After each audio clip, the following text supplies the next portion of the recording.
Here, back to a new Phineas and Ferb episode review. And if you saw one, go and check it out. And we're back with the next two episodes of season 3 of Phineas and Ferb. And the first one of this review is another good one. And this episode, just the plot of this episode, reminds me a lot on the Family Odd Parents. Just this whole episode, because most of this episode, most of the episode is pretty much just eyes that are sewing until the end, and of course the beginning as well. Kind of like the Family Odd Parents episode. I can't remember what it was called, but they had an episode that was similar to it, where, of course, Timmy thinking that nobody needed to sleep, so it would be night for so many hours, 24 hours, or so many hours, and yeah, most of the episode was in the dark. And you just saw their eyes. This is what that episode reminds me of. And yeah, we see Doofenshmirtz have Perry trapped, and sewing the skeleton that is also in this trap as well. And, or that guy that was trapped, and yeah, we see this big eyes like a nader that Doofenshmirtz made, just so he will have those big eyes that people can't resist but give Doofenshmirtz anything he wants. And yeah, showing all these cords too that he has plugged in for this machine. And yeah, we see Candace, Phineas, and Ferb just sitting, and their mom and dad are having a date night. And yep, just as it shows as the title, of course, the whole tri-state area goes into a blackout due to Doofenshmirtz's machine of using so many cords. And again, a lot of the episode, there are some portions where we actually, see light, right? Like, actually see the characters and not just their eyes. But again, with it being called Blackout, again, a lot of it is part in the dark. But there are some parts where it does show light.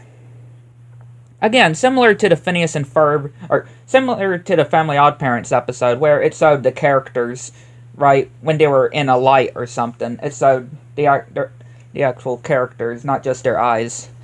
This episode has the similar thing, too. And, yeah, Baljeet, Buford, and Isabella come, and yeah, they're actually deciding, Phineas and Ferb decide to actually build something how could they actually build something when it's completely dark? That's what I wonder. And yeah, the whole traffic, too, just because of the whole traffic lights not working. And yeah, Doofenshmirtz having these big eyes and taking Perry with him, just so he can watch as he tests the eyes out. And yeah, we see Candace go into this machine.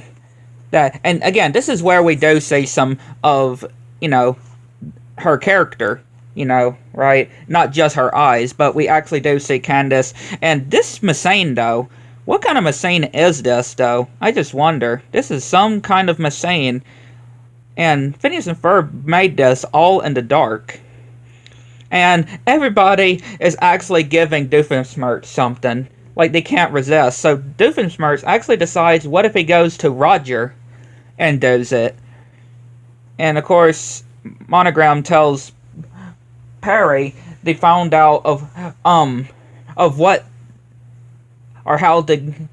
the cause was of the blackout. What the actual cause was. Technically Doofenshmirtz did kind of cause it. Sort of, if you would think about it. But Perry having to go and get it back on. And, yeah, their mom and dad come back, and Candace is telling them about the machine that they made.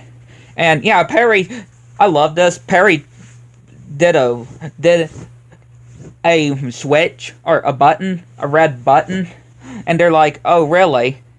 Like, these electricianers, while trying to get the power back on, they were like, wait, that's it? We just have to press a button, and the power comes back on. And yeah, of course, there's nothing there, obviously. And yeah, Doofenshmirtz goes over to Roger, and yeah, his eyes. Of course, they're not as, it would seem, since his with the light back. And the Messane just crushes Doofenshmirtz as well. Like, Phineas and Ferb's Messane that they made. Yeah, quite an interesting episode, and a good one. And then we go to the next one, which is also another good one. And it starts with Phineas, Isabella, Buford, and Baljeet eating these cupcakes, and Perry and Ferb actually coming back from this thing that they were doing. And Phineas telling Ferb of what all he missed, and showing Isabella wondering what Phineas is doing, and showing these little tiny surfboards that they're going to use with these squirrels. And you know what I always think when I think of squirrels? And again, a really good one too. Candace was just always lucky when it comes to that.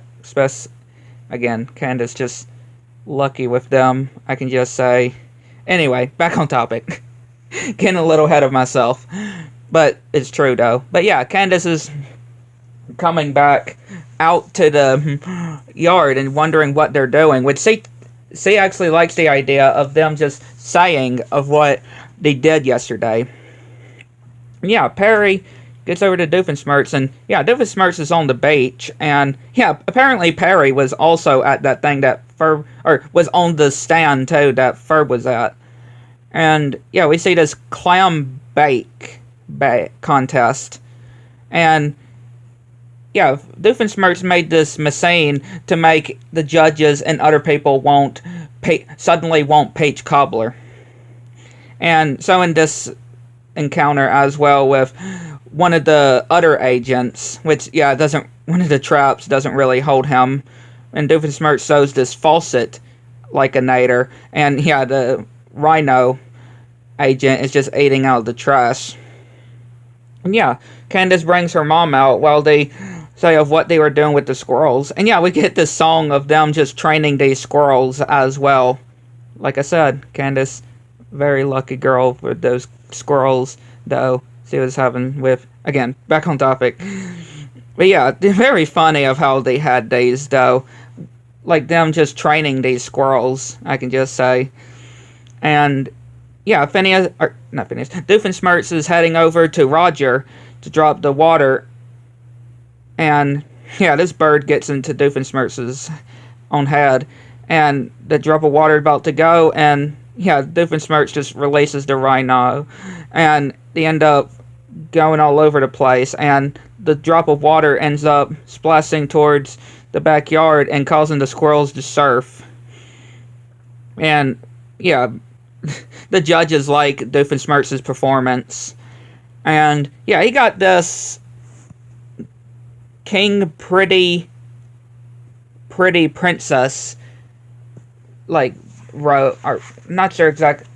What are those things called exactly? I know what they are. It's what girls would use in beauty pageants and stuff, or whatever. But yeah, he got that and a crown.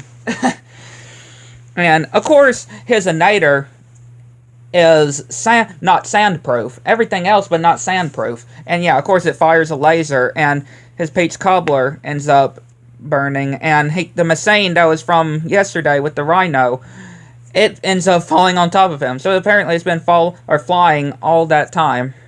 And yeah, the mom is very touched about how they did it with those squirrels. And the Messane causes Candace, or the nader causes Candace to want peach cobbler.